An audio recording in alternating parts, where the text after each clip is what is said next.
Hi, welcome to Pennsylvania Newsmakers, and as always, thanks for watching. Well, I tell you, we have a very, very important update on Joe Paterno, the Jerry Sandusky case. Charlie Thompson with the Harrisburg Patriot-News and PennLive has written a series of stories about it. We're going to bring you up to date on that, and then it's time for one of our consumer updates. Your energy, your electric bills, how are they doing? We're going to provide you with some help on understanding how to pay less and get more. All of that after these words. This is Pennsylvania Newsmakers, a fast-paced, unrehearsed weekly discussion with and about the leaders who shape your world. And now, here's your host, Terry Madonna. Hi, welcome back to the program. Well, I've been saying for at least 2 years that the Penn State situation, the Jerry Sandusky scandal, was an issue that was not going to go away. It has a lot of moving parts. We have Joe Paterno. We have the cases that still remain against three former top Penn State administrators. We've got the Penn State Nation, the whole business of the sanctions. I mean, this is an issue that is not going to go away anytime soon. Joining me to talk about that is a Patriot News reporter who was, started to cover this a couple of years ago when the story broke. He was part of that team that won Pulitzer for the Harrisburg Patriot-News and PennLive. Charlie Thompson, welcome. Hello, Terry. All right, let's start with some of the basics. The Joe Paterno family, rightly or wrongly, and you're going to help us out, believes that this is much more about the legacy of Joe Paterno than anything else. And they are waging, in a sense, a comeback fight to the report that initially indicated, the free report, that Joe Paterno knew a little more and probably didn't do enough, and therefore, won't say complicit, go that far, but they are now fighting back pretty vigorously. Talk about what you've learned about that. Okay. Well, honestly, the Paterno family would take issue. They are fighting for their father's legacy, and I think that's pretty clear, but the way they've always characterized it is they are on a search for the truth. Okay. About the Sandusky case, because they never want to make it. I mean, it's hard to tell what their end game is. I mean, that's the mantra. Let's find the truth. But they don't want the focus to be on that. We want Joe's statue back up outside Beaver Stadium, or we want the wins that were stripped away by the NCAA restored. They basically have couched it in the truth is what we're after. Yeah. Now, in that campaign for the truth, they have a lot of allies. They have allies from the alumni. They have allies from the former Penn State players, the football Letterman's Club, and the fans. The fans, of course. Yeah. And there are also these sort of self-appointed sleuthers that are out there doing their own investigation of just about everything that's written and said about the case. So the pushback is coming from many sources. Mm-hmm. Some very much affiliated with the Paterno family, and some kind of rogue groups that they really have kind of distanced themselves with. One of the things that you investigated had to do with what did Joe Paterno know in 2001, that has to do with that incident where one of the football assistants, McCreary, came and said, "This is what I saw." Right. Paterno reported it. Is that the linchpin of sort of this issue in terms of rehabilitation? Does it come down to that real big question? What did Joe know, and what did he do with what he knew? Would you say that? Yeah, I mean, I think that's kind of the central question that people have gotten hung up on in this debate over, perhaps he met his legal obligations because he took the report from McQuarrie to Gary Schultz and Tim Curley, his immediate supervisors at Penn State. And B, the moral obligation, did he really do enough to follow up on that at that point? Mm-hmm. And of course, then there were these after-discovered email threads where Tim Curley famously said, they had a plan to what they were going to do with this Sandusky report that involved taking it to child welfare authorities. And Tim Curley famously wrote in one email that after thinking it over. He states that he talked it over with Joe yesterday and thinking about it some more.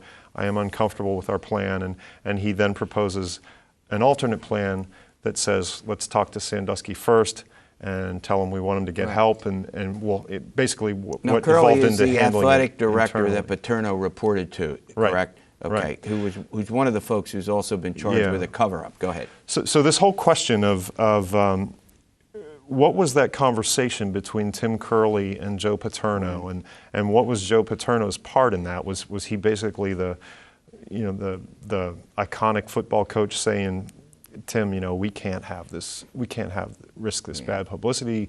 Let's handle it on an inside track here. Right. Or did Tim Curley say, this is what you're going to do, and Paterno, it may be hard for us to wrap our minds about it, but Paterno may have given no response at all or something, and Tim Curley of his own volition may have decided to go another way. Yeah. I mean, but that's at the it's heart. hard to know what that conversation was. Right. And I wonder if we'll ever find out. I mean, Curley is still has to stand trial along with VP Schultz, who was VP and that had the responsibility over that, and as well the president, that case, former President Graham Spanier. Go ahead. Yeah, that potential criminal case, those guys have been charged in what has been dubbed the conspiracy of silence, charged with obstructing the investigation, perjury, failure to report, endangerment of welfare of children.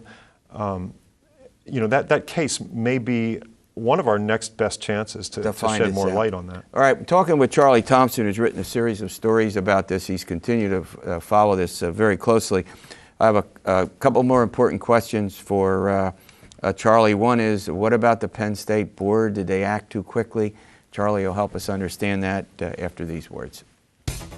This broadcast of Pennsylvania Newsmakers is presented by the Pennsylvania Chamber of Business and Industry, the statewide voice of business, and by the Pennsylvania Business Council Education Foundation, educating citizens and business leaders about important public policy issues and civic affairs.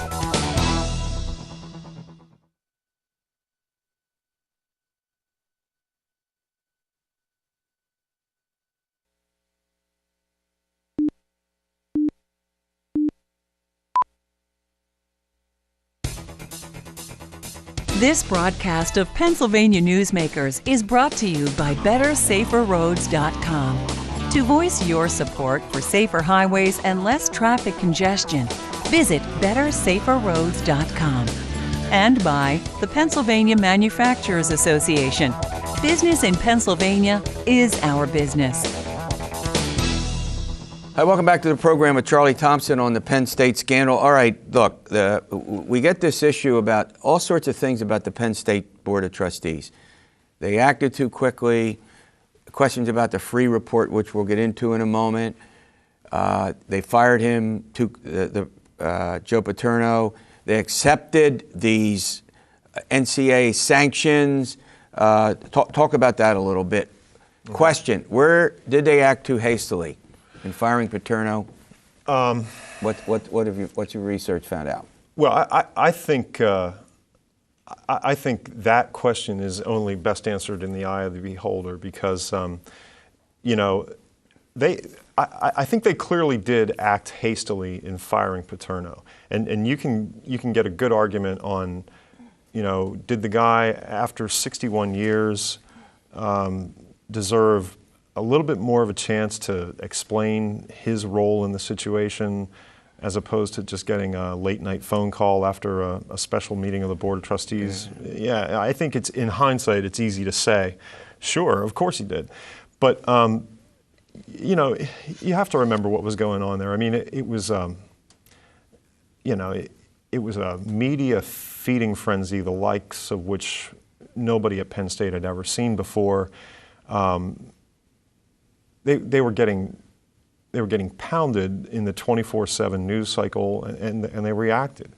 And I mean, we've seen lots of people that have acted hastily when the pressure's on, mm-hmm. and they did it. So now, even worse, but that's a black mark in their eyes against a lot of alumni and a lot of the Penn State friends that are, really populate Pennsylvania, right, and beyond. And they think that there was no due process in this. Basically, they think that Paterno was run out of town on a rail. Yeah. Pursuing that point with the Free report. The former FBI director, Louis Free, was hired by the Penn State Board to do an investigation. Right. So then the question is, did the Free report sort of go along with what...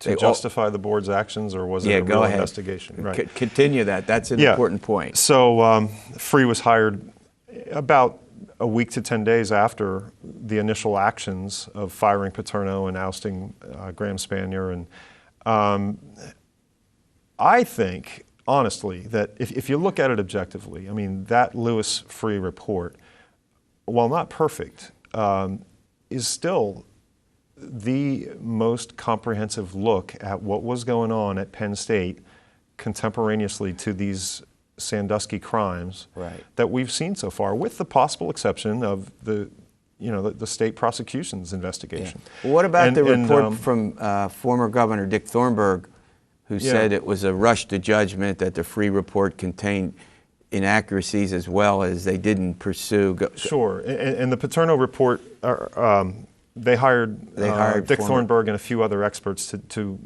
look at the Free report and hold it up to the light and see whether it really held water. And they have a very thorough critique, and it's given a lot of comfort to the Paterno fans and allies. But I mean, again, looked at most objectively, I mean, I never saw anything in the Paterno's report that kind of changed the arc of the story. At best, what you have is sort of like Free on the one hand, offering up a prosecutor's case, and Thornburg and the other experts on the other hand offering a defense, and raising reasonable doubt kind of questions where they can, but they never came in with any other conclusive evidence that said this can't be, they got it wrong. Right. Before I let you go, one big question: where does this story go now moving forward? Well, and you're going to come back and help update us. Where does this go? Well, right now, I mean, you have where it goes is that at Penn State, of course, they're dealing with the NCAA sanctions, and we have lawsuits pending to try to get those overturned, brought by Governor Tom Corbett. Right. In the alumni, in the Penn State universe, there's a tremendous civil war going on, and I've referred to it as sort of like a battle for Penn State's soul between the folks that feel Paterno was wronged and that people have to sort of get the record straight on Paterno, and something ought to be done to reestablish his legacy and honor his legacy at the university. And those that say, any way you slice it, this was a bad thing that happened on our campus, and we have to own it, we have to take ownership of it and try to do better, and we cannot worry about the Paterno legacy right now. We just have to take our lumps and move forward. All right, and that's a battle that's raging. All right, moving forward, I want you to come back because this is a story, and it's an important story for lots of different reasons, as you've just pointed out, and getting it right matters. All right, your electric rates, we're going to give you some assistance in this ever-changing world of the competition that's going on for that with Terry Fitzpatrick following these words. This broadcast of Pennsylvania Newsmakers is brought to you by Pennsylvania Credit Union Association. Pennsylvania Credit Unions, where people are worth more than money.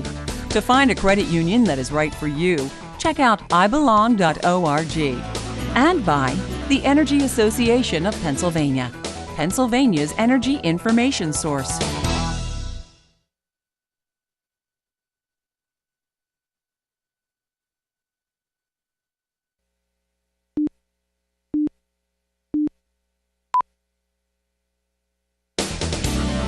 This broadcast of Pennsylvania Newsmakers is presented by the State System of Higher Education.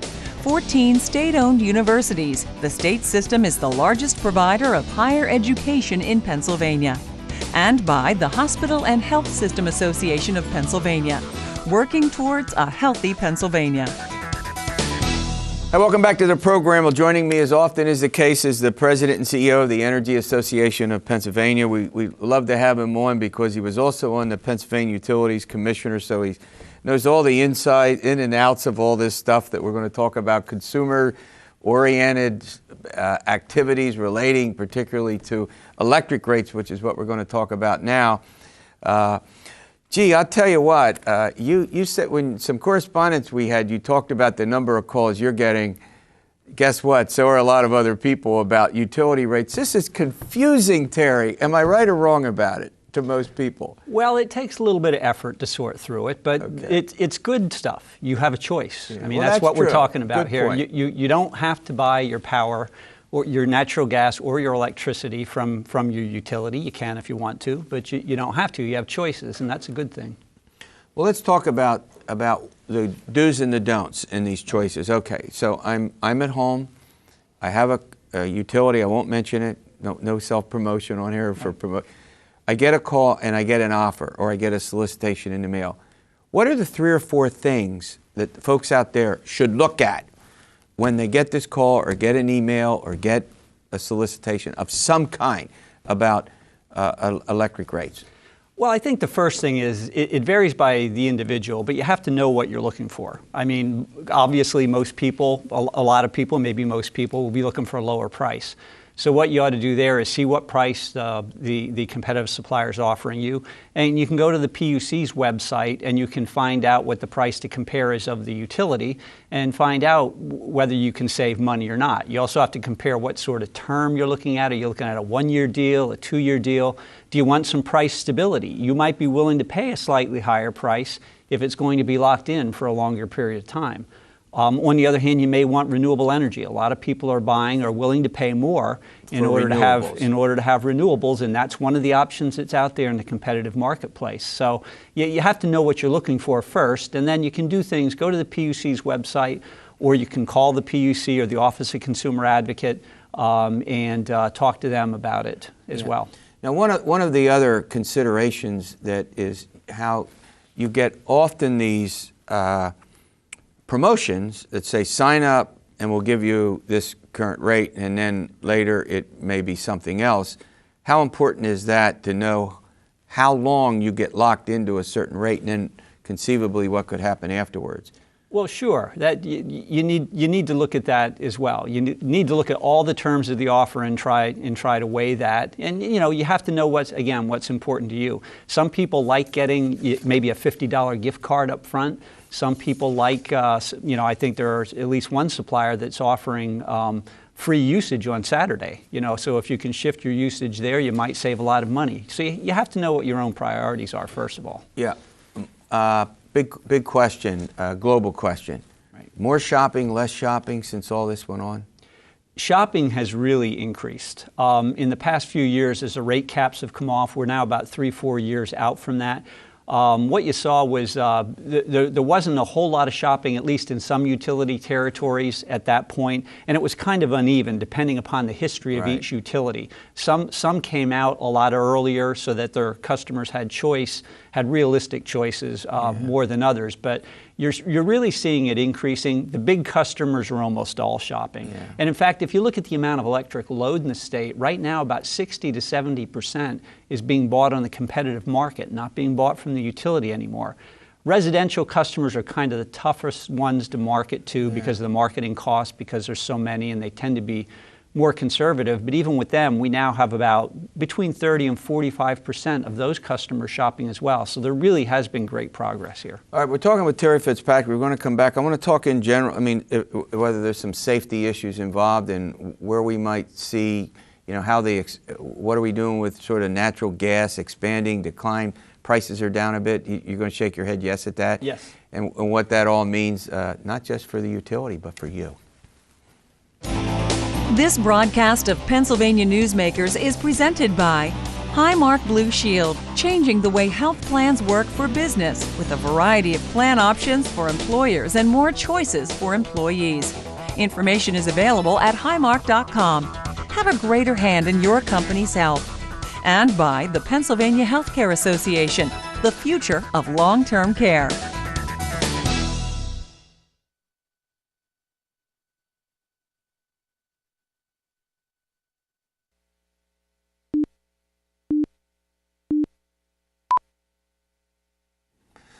All right, welcome back. I'm talking with Terry Fitzpatrick. He's our go-to guy on all these energy and utility rates and other matters. Let's start with, I hear that prices are down for natural gas and it may be curtailing somewhat, limiting somewhat production. Right. What does all that mean for our viewers out there?